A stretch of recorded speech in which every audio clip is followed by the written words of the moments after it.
Okay, get this. Tuberculosis, TB, it's back. And it's not good news. No, it's not. It's actually surpassed COVID-19. Did you know that? It's crazy, isn't it? Yeah. The deadliest infectious disease globally. I mean, we're not talking, history books here. This is now It's a present threat, yeah. a real present threat.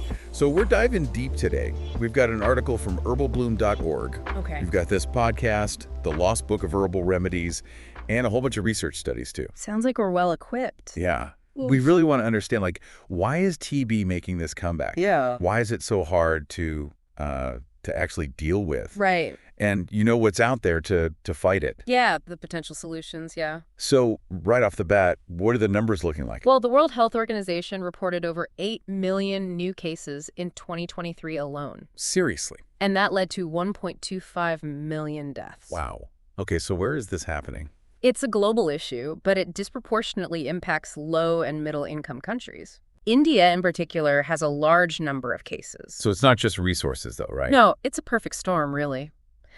Funding for TB programs is inadequate. We're seeing more multidrug-resistant TB, MDR-TB. MDR-TB, right. And then, of course, the COVID-19 pandemic didn't help. It really strained healthcare systems everywhere. Right, so it's complex and then made even more complicated by everything else going on. Exactly. So before we even get into solutions, I think we need to, understand why TB is so difficult to actually treat in the first place. Yeah, let's break it down. Yeah. So imagine this. You inhale tiny droplets, right? And they're carrying the bacteria Mycobacterium tuberculosis. Okay. Those bacteria, they get into your lung cells, specifically these cells called macrophages. Macrophages. Now, those are supposed to be the good guys, right?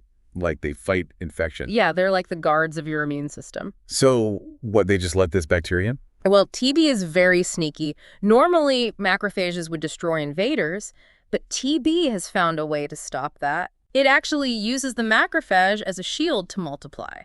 So it's like hiding out in our own defenses. Yeah, pretty clever, huh? Wow. In that Herbal Bloom article, they talk about TB manipulating our bodies to form these things called granulomas. Granulomas, yeah. And I'm like, what are those? Can you explain that? So think of granulomas like little fortresses that your body builds. They're these walled-off areas of inflammation. Okay. Your body is trying to contain the infection. But it doesn't always work. Well, the problem is they can backfire.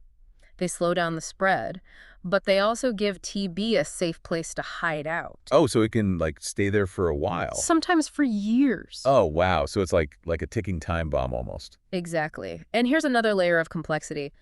TB bacteria, they're incredibly diverse genetically. Okay. So different strains have varying levels of strength and resistance to drugs. Oh, so one-size-fits-all treatment doesn't work. Yeah, it makes it very difficult. And that's where, I guess, MDR-TB comes in, right? Yeah, exactly. Yeah. MDR-TB, it's resistant to those first-line drugs that are usually the most effective. This is a real wake-up call. We got to be proactive. Absolutely. We can't just sit back and assume, we've got this. Complacency is not an option. We need to be innovative in our approach. Definitely. We have all this cutting-edge technology now, too, right? Yeah, like the omics technologies. Omics technologies? Genomics, proteomics. They're revealing even more about TB's complexity. So it's like having a super powerful magnifying glass. Exactly. We can identify these specific biomarkers. Think of them like red flags that traditional methods would miss. So we can catch it early on. Early diagnosis, yes, crucial for successful treatment. Okay. Now, you mentioned earlier a link between diabetes and TB. Right. So diabetes can actually increase your risk of developing active TB, especially if you already have a latent TB infection. Okay. So diabetes weakens the immune system. Exactly. It makes it easier for those dormant TB bacteria to reactivate. So it's not just the bacteria itself, but also how vulnerable our body is. Precisely. And that vulnerability can be influenced by other things too, right? Like our socioeconomic conditions. You're spot on. It raises an important question. If our overall health plays such a significant role in TB, shouldn't our approach to prevention and treatment go beyond medication? Okay, so it's not just about finding the right drug. Right. It's about addressing the root causes, like poverty, overcrowding. These are all things that can make people more susceptible to TB in the first place. Absolutely. And a recent case control study actually found a strong link between low socioeconomic status and a higher risk of developing both regular and drug-resistant TB. Really? Overcrowding, undernutrition, smoking were also significant factors. It's like it's all connected, isn't it? It's a web of interconnected issues, absolutely. It's not a simple problem to solve. No. But that's what makes this deep dive so fascinating. It's making us think about healthcare differently. It's a more holistic way of looking at things. And it's prompting us to explore like a wider range of solutions. Exactly, including those found in nature. Speaking of nature, let's talk about natural remedies and their potential role in combating TB, especially MDR-TB. I mean, I know some people are skeptical, but there's a growing body of research suggesting that certain plants and herbs could actually have real therapeutic value. Oh, absolutely. Traditional medicine systems like Ayurveda, they've been using plants like turmeric and Bauhinia vali to treat TB for centuries. Really? And now modern science is starting to back up some of those traditional uses. So there's this podcast, The Lost Book of Herbal Remedies. Right, I've heard of They that. focus on like natural solutions, and they had a whole episode on an herbal formula that was designed for respiratory infections, including TB. Interesting. And they say it can boost immunity, reduce inflammation, and support lung health. The thing is, many of these natural compounds, like curcumin from turmeric, they seem to target multiple pathways in Mycobacterium tuberculosis. Okay, so it's not just like one thing. Right. It's this multi-targeted approach, and that could be why it's helpful in overcoming drug resistance mechanisms, which is a major issue with MDR-TB. So break this formula down for me. What's in it? All right, so the core ingredients are turmeric, which we've talked about, Acalypha indica, Aretoda vasca, Okay. Tinospora cordifolia, which is also known as guduchi, and then Glaciris glabra, licorice root. Okay, those are some names. They are, but each one brings something different to the table. Okay, so what does each one do? Well, curcumin, we talked about its anti-inflammatory and antimicrobial properties. Right. It helps your body fight off the infection more effectively. Acalypha indica is great for respiratory health, clearing congestion in the lungs. Okay. Atoda vasica acts as a bronchodilator and expectorant, which basically makes it easier to breathe and clear mucus. So you're not so stuffed up. Right. Tinospora cordifolia, or guduchi, that strengthens the immune system but doesn't overstimulate it. And finally, licorice root, or Glycyrrhiza glabra, it has both anti-inflammatory and immune-modulating properties. So it helps regulate the immune response, make sure it's effective but not causing harm to the body. So it's kind of like a multi-pronged attack. That's a good way to put it. Targeting the bacteria, boosting the immune system, relieving symptoms. And they say there's even more in this formula, right? There are secondary ingredients that work together with the core ones. They enhance the effects. So there's thyme, eucalyptus, ashwagandha, ginseng. Wow. Each one has benefits for respiratory health and overall well-being. That's pretty impressive. Yeah. But, before we get too excited about all this, we have to remember safety first. Always. Even natural remedies, they can have side effects, and they can interact with other medications. Definitely. So it's really important to consult with a healthcare professional before using any herbal remedies, especially if you're already on medication or if you have any health conditions. That's a great point. And, you want to make sure that you're getting these ingredients from, like, a reputable supplier. Oh, for sure. You want quality and purity. And like anything, you have to watch for side effects. Yeah. And report those to your doctor right away. Absolutely. We tend to think, oh, it's natural, it's fine, but they're powerful, these remedies. It's all about balance, right? Exactly. Balance between traditional wisdom and modern medicine. We've covered so much today.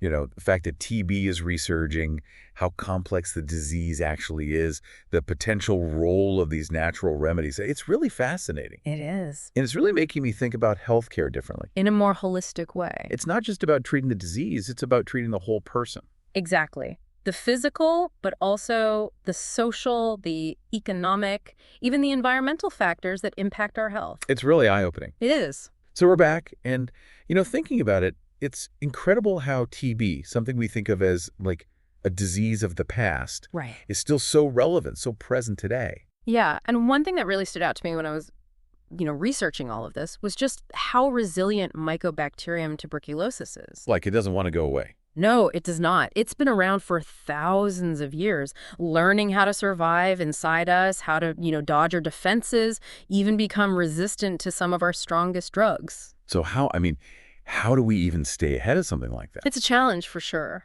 We talked about omics technologies, revolutionizing how we understand and treat TB. What are some of the big breakthroughs there? Well, imagine having this super high-powered magnifying glass, right? Yeah. That can reveal the hidden signs of TB, even in those early stages. That's what omics technologies are doing. Genomics, proteomics, they're helping us find specific biomarkers that we might miss with traditional methods. So instead of relying on those like slower, less reliable tests, Right. we can actually use these biomarkers to catch TB early on. Exactly. And early diagnosis is key. For example, we can now quickly tell the difference between active TB and latent TB infection. Which was a big problem before. Huge problem Yeah. with traditional methods. Now, you also mentioned predicting drug resistance, right? I did. And that's another area where omics is having a huge impact. Whole genome sequencing, it can actually identify the specific mutations that make these bacteria resistant to certain antibiotics. So we can target treatment more effectively. Exactly. We're not wasting time and resources on drugs that won't work. We can start patients on the most effective regimen immediately. So it's personalized. It is personalized medicine, tailoring treatment to the individual patient's needs. Which seems even more important when we consider all those social determinants of health that we talked about, poverty, lack of access to healthcare. These all play a role. Absolutely. We can't just focus on the bacteria. We have to look at the whole picture. Right, the context. We have to address those social and economic factors that make people more vulnerable to begin with. So investing in community health programs. Yes. Improving living conditions. Making sure everyone has access to quality healthcare. It's a big undertaking, but that's what's needed for a problem as complex as TB. What about us as individuals, though? I mean, what can we do? Well, there's a lot we can do, actually. We can support organizations that are fighting TB through donations, through volunteering. Raising awareness. Raising awareness, exactly. Even just learning more about TB and sharing that knowledge with others, that can make a difference. So, switching gears a little bit, where does traditional medicine fit into all of this? Can ancient practices really help with a modern problem like TB? It's a good question, and I understand the skepticism, especially, in Western cultures. Yeah. We need to be cautious about claims that aren't backed by scientific evidence, but But I mean, haven't a lot of our modern medications come from natural sources? they have. Aspirin, for example, came from willow bark. And even today, researchers are looking to plants and other natural substances for new drug leads. So it's not about choosing one over the other. It's about recognizing that traditional medicine and modern science can work together. Exactly. They can complement each other. And I think what's really interesting about traditional medicine is the holistic approach. It's not just about targeting the disease. Right, the whole person. The whole person. Mind, body, spirit. Which aligns with what we've been talking about, right? The Yeah. social determinants of health. It does. It's not just about killing the bacteria. It's about supporting the person's overall well-being. So their body can fight the infection better. Exactly. Empowering individuals to take an active role in their healing process. And this brings us back to that herbal formula we talked about. Ah, yes. From the Lost Book of Herbal Remedies. Yeah. Interesting.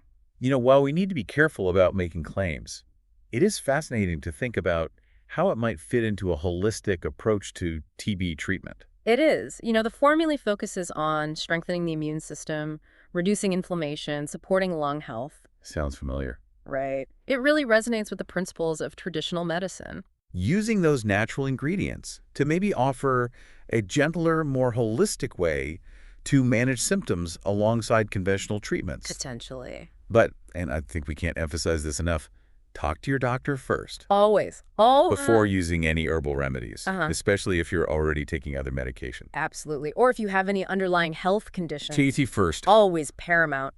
Herbal remedies, they're not a replacement for conventional TB treatment, but that might be a good complement. Used under the guidance of a healthcare professional. Right. So finding that balance, integrating traditional wisdom with modern medicine to create a more personalized, holistic approach to healing. It's all about collaboration, isn't it? It is. And open-mindedness. To find more effective solutions for TB and other global health challenges. Definitely. This has been really enlightening. It has. It's clear that tackling TB requires more than just scientific breakthroughs. We have to consider the social, the economic, the ethical aspects of this challenge. It's multifaceted.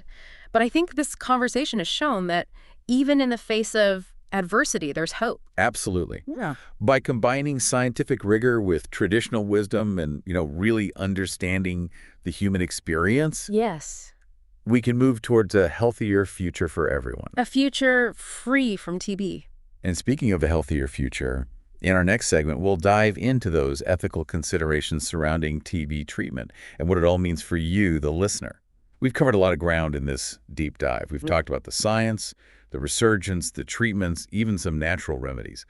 But as we wrap things up, I think it's important to talk about the human side of TB. Absolutely. We can't just look at the data and the research. We have to think about the people. It's a global health challenge that affects real people, real lives. And it raises a lot of ethical questions, doesn't it? It does. Questions that we need to address head on. Like, for example, access to treatment. Yes, access. It's a huge issue. We know that TB disproportionately affects low and middle income countries. Where resources are already stretched thin. And it just doesn't seem fair, The people who are most vulnerable are often the ones who have the least access to the care they need. It's a stark reminder of the inequalities that exist in our world. It really highlights the need for a global effort, doesn't it? It does.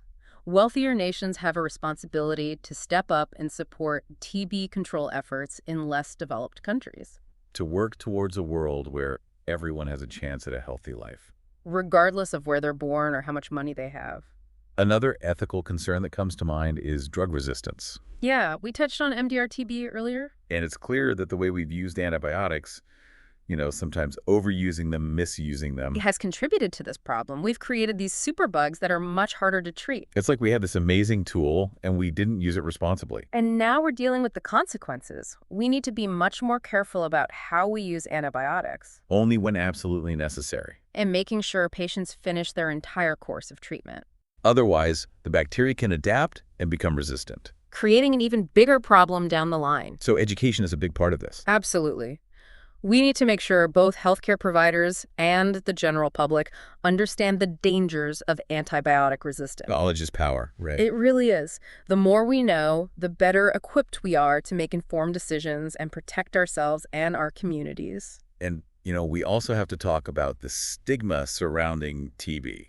The stigma, oh yeah, it's a huge barrier. People are often afraid to talk about it. They're shamed. They're afraid of being judged or discriminated against. Which can prevent them from seeking help. Exactly, and that makes the situation worse. So we need a shift in perspective. We do. We need to promote empathy and understanding. Challenge those outdated beliefs that perpetuate the stigma. It's time to have open and honest conversations about TB. So, as we look back on this deep dive, it's clear that TB is a complex issue. With scientific, social, economic, and ethical dimensions. It's not just about finding a cure. It's about understanding the disease in its entirety. And working together to create a world free from its threat. A world where everyone has the opportunity to live a healthy and fulfilling life. So to our listeners, what can they do to be part of the solution? Well, first and foremost, stay informed. Learn about TB. How it spreads, the symptoms, the risks. The more you know, the better equipped you are to protect yourself and those around you. And if you have any concerns about your health,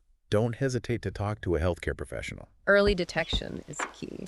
And you can also support organizations that are working to combat TB. Through donations, volunteering, or simply spreading awareness. Even small actions can make a big difference. Absolutely. Every effort counts. It's been an incredible journey exploring the world of tuberculosis with you today. It has. It's a topic that deserves our attention.